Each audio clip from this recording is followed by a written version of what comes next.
Yeah, so DeepSeek is just another one of these artificial intelligence companies, and is really trying to compete with some of the big players in the US, like ChatGPT. So you have OpenAI and their different models. You have Google with Gemini. You have Meta with Llama. And really, DeepSeek is a Chinese startup firm that is trying to compete in that space.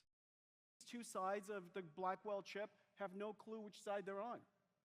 There's no.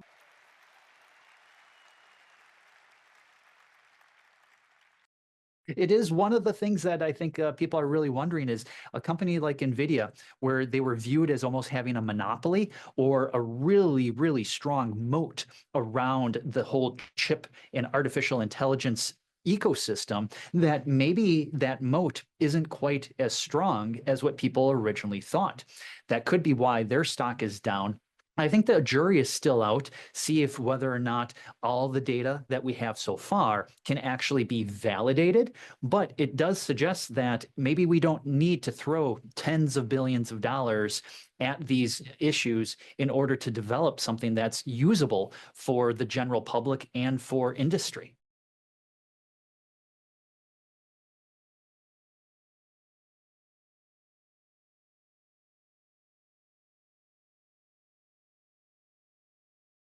Yeah, this could really be a change in the script, a change in the narrative around artificial intelligence, where it's no longer about what has been called the picks and shovels, which is just a reference back to the gold rush, where the ones who made a lot of money during the gold rush era were the people who are selling the picks and the shovels.